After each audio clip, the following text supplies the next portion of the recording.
A partir do momento em que tivermos a primeira experiência consciente de perceber que existe uma presença dentro de nós, ela nos guiará para a revelação plena e completa da verdade.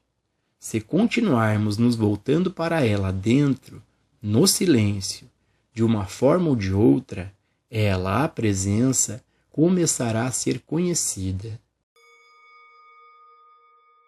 Pessoal, para a gente poder ter uma compreensão mais profunda e real desses assuntos que o Joel Goldsmith está trazendo neste trecho, mais uma vez, o mestre Gualberto está aqui conosco. Gratidão, mestre, pela presença. Mestre, neste trecho, o Joel Goldsmith comenta sobre o silêncio. O mestre pode compartilhar a sua visão sobre como podemos silenciar a mente? Ô Gilson, de fato, nós precisamos de uma mente nova, de uma mente jovem, inocente, livre. Esta é a presença de uma qualidade de mente que nós desconhecemos. Porque a mente que nós temos, ela é inquieta, agitada, tagarela. Ela está sempre se movendo entre o passado e o futuro, a partir da presença do pensamento. Nós carregamos ansiedades, desesperos, medos, desejos. São diversas as contradições internas entre esse sentir, agir e pensar. Aí está presente a mente, na sua inquietude. Então, de fato, nós precisamos de espaço. Esse espaço é a presença do silêncio. A sua pergunta é como silenciar a mente. Ter uma aproximação desse instante, descobrindo o que é olhar, perceber, tomar ciência das nossas reações, sem interferir com estas reações. É isso que nos dá a base para esse espaço e, portanto, para esse silêncio. Você não vai silenciar a mente. A mente vai encontrar o próprio espaço. Nesse espaço, o silêncio irá se revelar. O silêncio irá se mostrar. Assim, a pergunta é como isso acontece? Isso acontece quando você, nesse instante, abandona esta psicológica condição, essa forma de manter a continuidade do pensamento, a partir do pensador. Nós precisamos eliminar, Gilson, das nossas vidas, esta psicológica, inquieta, problemática condição, que é a condição de um pensador por detrás dos pensamentos. Veja, é esta presença do pensador com o pensamento. O pensador, com o pensamento, se move dentro desse aspecto de separação, de dualidade. Vamos esclarecer isso aqui para você. O problema consiste no fato de que, quando um pensamento está presente, você não apenas olha para o pensamento, você se envolve com o pensamento. Porque a mania, o hábito, a dependência, o vício presente é de sustentar uma identidade presente na experiência, que é a presença do pensamento. Assim, repare, nós temos a presença do pensamento. E temos o vício, a mania, o hábito de colocar um pensador naquele pensamento. Nesta separação entre pensador e pensamento está estabelecido a inquietude. Está estabelecido esta tagarelice da mente, esta continuidade do modelo do pensamento. É assim que estamos funcionando. É assim que temos funcionado desde a infância. Você está constantemente se envolvendo com pensamentos. E você não se dá conta desse envolvimento que tem. Essa é a continuidade do pensador que você sustenta. É esse pensador que está com problemas. É ele que está perturbado. É ele que está inquieto, ansioso, deprimido, angustiado, com raiva, com medo, com desejos, com problemas. Esse é o estado de inquietude interna presente em cada um de nós. É a presença do pensamento com o pensador. É a presença do sentimento com alguém se envolvendo com o sentimento. É assim que temos sustentado todo esse barulho interno. Porque não há espaço. Nós não aprendemos, ainda quando pequenos, a observar o pensamento, sem se envolver com ele. Quando um pensamento surge, você gosta do pensamento, ou não gosta do pensamento. Você adota o pensamento como sendo o pai desse pensamento. Veja, temos apenas a presença de um pensamento. Ele não precisa de um pai, mas você assume a paternidade dele. Quando você assume, ele é o seu filho, e você se sente responsável pelo pensamento. E lá vai você com o pensamento para resolver problemas que agora o pensamento está estabelecendo e construindo dentro de você. O estresse é algo assim, a ansiedade também, a depressão também. As diversas formas de medo também, tudo é assim. A condição psicológica do pensador é de sustentar pensamentos. Nós não estudamos esta questão. A questão é, o que é o pensamento? A outra questão é, o que é o pensador? A outra questão é, o que é o pensar? Repare, nós temos inúmeras questões em nós não resolvidas. O que é o medo? O que é a ansiedade? O que é a preocupação? Quem sou eu? Enquanto a ignorância se sustenta, a ilusão a respeito de nós mesmos permanece. Esse mim, esse eu, esta pessoa, continua. Esse pensador permanece. E esta qualidade de mente aflita,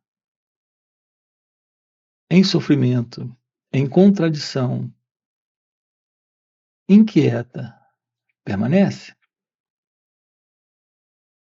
Nós podemos romper com isso quando aprendemos sobre nós mesmos, quando aprendemos a lidar com o pensamento. O ponto é que esse eu não pode fazer isso.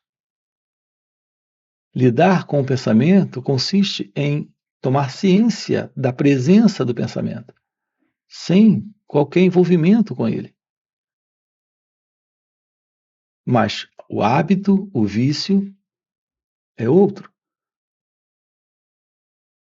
Então, a mente não pode ser silenciada, ela silencia quando trazemos atenção para esse instante, para este momento.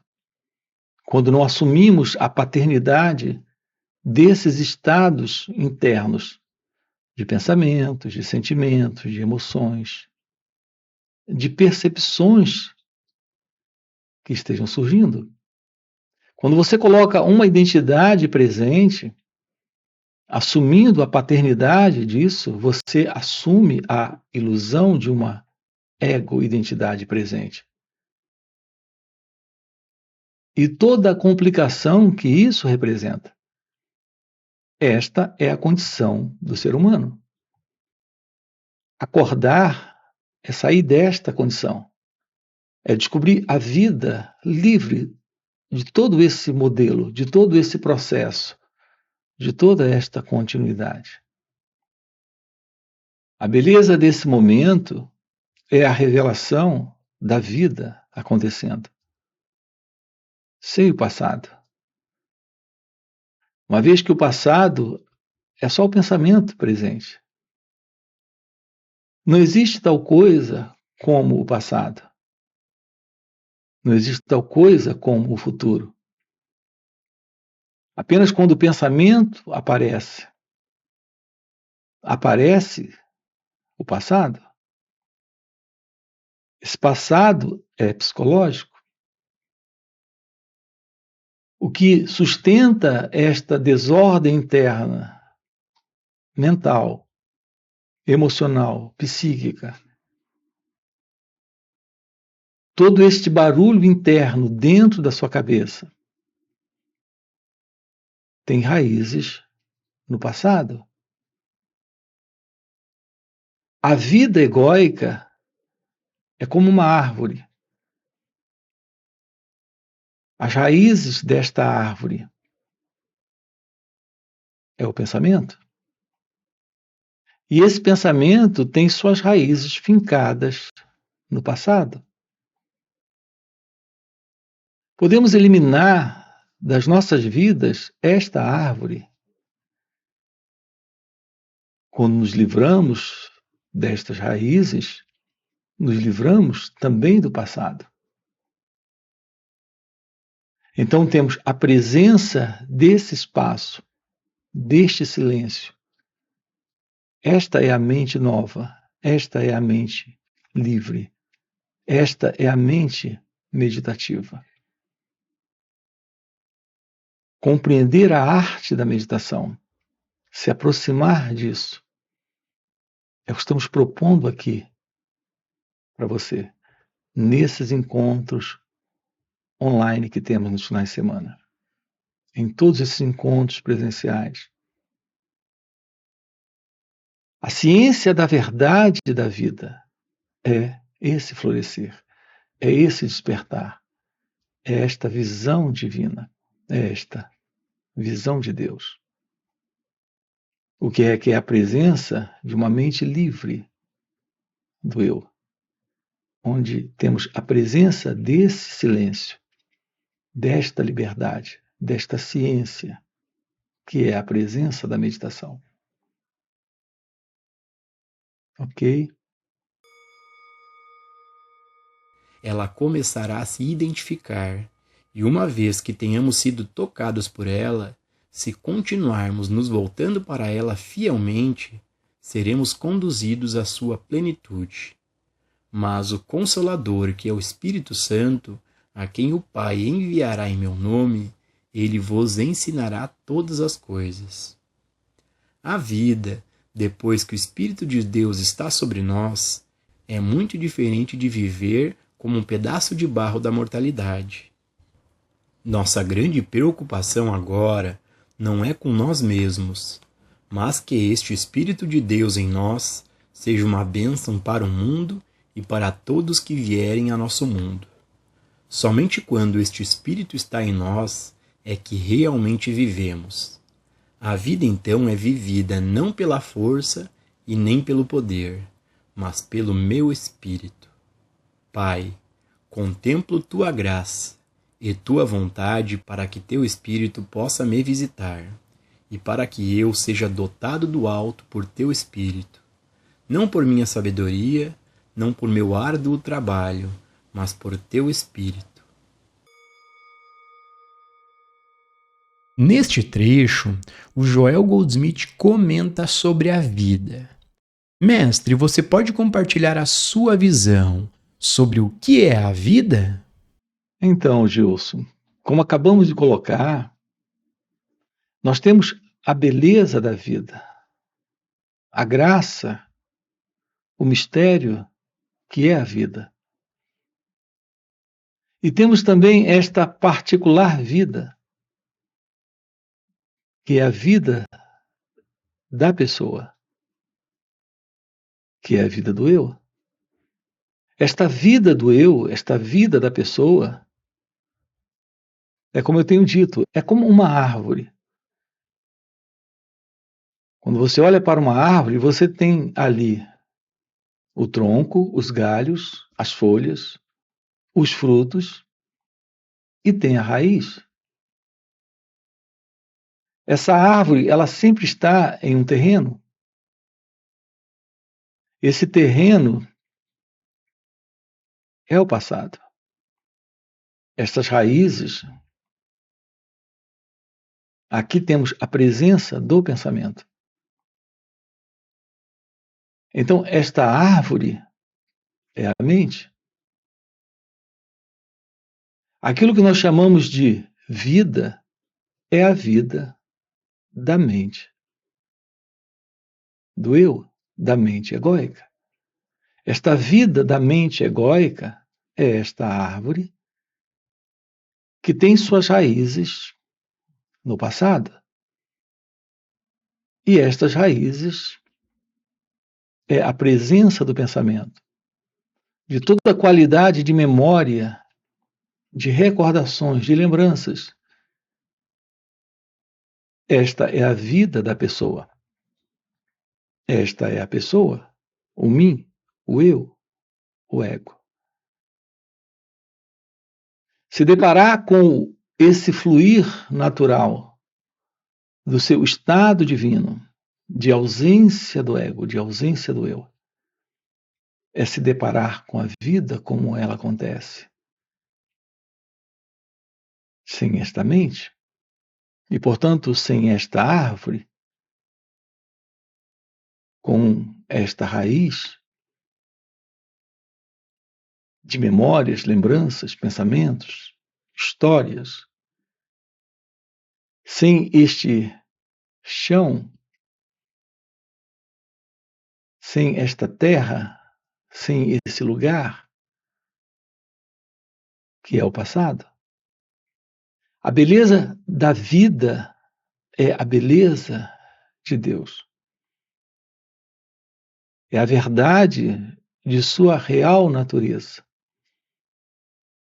É a verdade sobre você, quando o ego não está.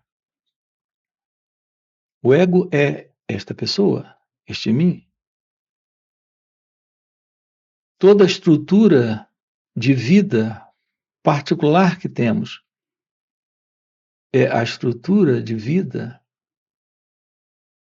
onde está presente esta psicológica condição, onde o terreno comum é o passado,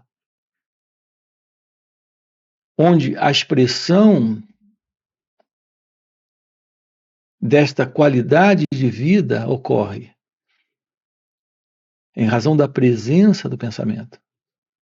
Nesta qualidade de vida, nós temos esses frutos nesta árvore. Ansiedade, medo, raiva, apegos, desejos. Inúmeras formas de conflitos e sofrimento. Você nasceu para, nesta vida, assumir a verdade da própria vida, da real vida, da vida como ela acontece. Não como o pensamento tem nos dado esta ilusória estrutura de ideia sobre o que precisamos ter ou do qual temos que nos livrar para a felicidade, para o amor, para a paz, para a liberdade. Claro que sempre na ideia do futuro. As consequências são do passado. Os sonhos e projetos são para o futuro. Esse é o movimento equivocado do pensamento. Algo que nasce, que vem basicamente de experiências do passado. A anulação completa disso, o fim para esta condição, é a presença de algo novo, de algo desconhecido, inominável, indescritível. Que estamos aqui com você, aprofundando, trabalhando. Assumir a verdade sobre a vida, despertar nesta vida, é sair desta psicológica condição de sono, de inconsciência, de ignorância. É assim que esta vida real se mostra, esta vida que aqui está presente se revela. Essa sua particular vida, esse seu modelo de mundo, esse seu modelo de mente, é algo ilusório, irreal, estabelecido em você. Nessa ilusão desta crença que você recebeu, que surgiu em você, em razão de um modelo de condicionamento de história humana, de visão de mundo. A ciência divina, a ciência de Deus, consiste nesta liberação, nesta beleza desse encontro com a vida, neste instante, neste momento, com a real vida divina, com a real vida do seu ser, daquilo que é real aí. Portanto, é isso que estamos juntos, aprofundando para a compreensão, para a visão direta, para esta vivência, nesta vida. Ok? E para você que está acompanhando o vídeo até o final e deseja realmente se aprofundar e viver essas verdades, fica o convite para participar dos encontros intensivos que o Mestre Gualberto proporciona. São encontros no formato online de final de semana. Existem também encontros presenciais de final de semana e retiros de vários dias. Nesses encontros, além do mestre responder diretamente às nossas perguntas, acontece algo muito mais profundo e poderoso. Pelo mestre já viver nesse estado desperto de consciência, ele compartilha um campo de energia de poder à sua volta. E nesses encontros, a gente acaba entrando de carona nesse campo de energia do mestre. E pegando essa carona do mestre, de maneira espontânea, entramos no estado meditativo, silenciamos nossas mentes, podemos ter uma visão e uma compreensão do que está além do entendimento intelectual. Então fica o convite. No primeiro comentário fixado tem o link do WhatsApp para poder participar desses encontros. Além disso, já dá o like no vídeo, se inscreve no canal e nos vemos no próximo vídeo.